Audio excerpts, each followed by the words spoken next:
सड़कों पर लाशों का ढेर और हथियार लहराते घूमते आतंकवादी। ये है आज के सीरिया की कहानी। साल 2011 के गृह युद्ध के बाद सीरिया में शुरू हुआ ये सबसे बड़ा संघर्ष है, जिसमें अब तक 1000 से ज़्यादा लोगों की मौत हो चुकी है।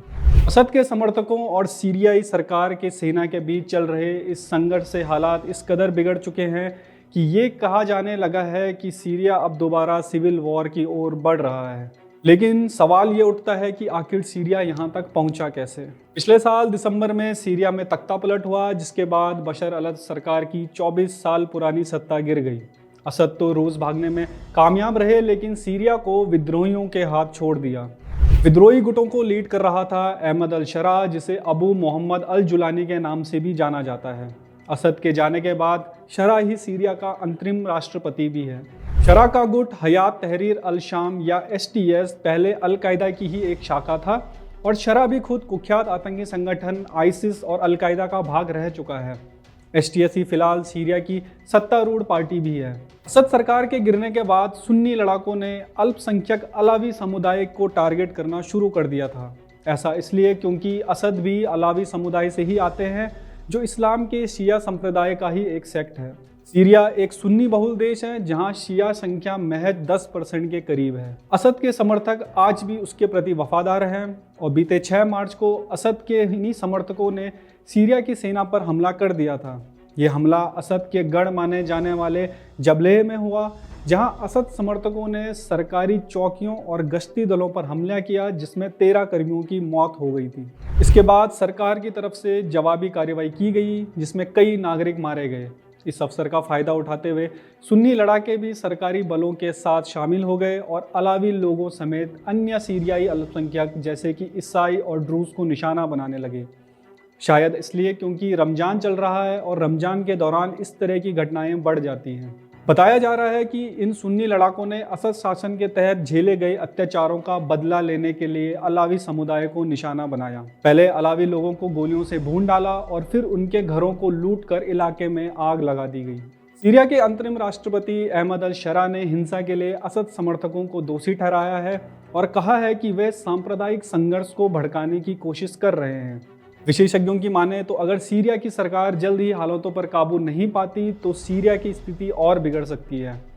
सीरिया की अंतरिम सरकार ने इन हमलों की जांच के लिए एक स्वतंत्र समिति गठित करने का ऐलान भी किया है। सीरिया में अचानक शुरू हुए इस संघर्ष ने अंतरिम राष्ट्रपति शरा के लिए भी मुश्किलें पैदा कर दी हैं। आइसिस और अल कायदा जैसे संगठनों से ताल्लुक रखने वाले शरा दुनिया में अपनी छवि सुधारने का प्रयास कर रहे हैं, ताकि सीरिया पर जारी भारी प्रतिबंधों को कम किया जा सके। साथ ही पश्चिम के समर्थन से वह सीरिया में अपना दबदबा भी बढ़ाना चाहता है। हालांकि ऐसा होता दिख नहीं रहा है। अमेरिका समेत कई पश्चिमी देशों ने इन हमलों की कड़ी निंदा की है। विश्लेषकों के अनुसार जब तक सरकार अल्पसंख्यकों की सुरक्षा के लिए कुछ ठोस कदम नहीं उठाएगी, तब तक सीरिया सांप्रदायिक संघर्ष से उबर नहीं पाएगा। ऐसा इसलिए क्योंकि सीरिया का ये संघर्ष दशकों पुराना है, और इसे समझने के लिए इतिहास को टटोलना जरूरी है। असद परिवार ने सीरिया पर लगभग 50 साल तक राज किया। साल 1971 से सीरिया बशर के पिता हाफिज अल असद के नियंत्रण में था। हाफिज के मरने के बाद साल 2000 में बशर ने सत्ता संभाली।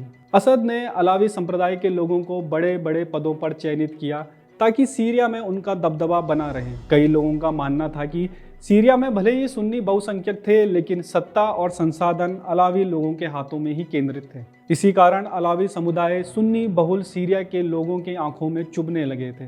सीरिया के लोग असद को एक तानाशाह की तरह देखने लगे थे, और जब साल 2011 में अरब स्प्रिंग के दौरान अरब दुनिया में तानाशाहों को उखाड़ फेंकने का सिलसिला शुरू हुआ, तो असद के खिलाफ भी विरोध प्रदर्शन शुरू हो गए। असद ने प्रदर्शनकारियों को रोकने के लिए भारी बल का प्रयोग किया, जिसके बाद ये प्रदर्शन गृह युद्ध में बदल गया।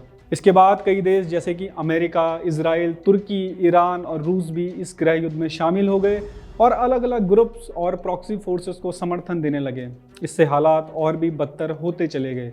इसी दौरान सीरिया में आइसिस जैसे खूंखार आतंकी संगठन का जन्म भी हुआ, जिसके बाद सीरिया कभी स्थिर नहीं हो पाया। उस समय रूस के समर्थन से असद भले ही अपनी सरकार को बचाने में कामयाब रहे, लेकिन वो सीरिया में बढ़ते सांप्रदायिक संघर्ष को नहीं रोक पाए। पिछले साल यही उनके पतन का कारण भी बना। अब देखना होगा कि सीरिया का ये संघर्ष आगे चल के क्या मोड़ लेता है।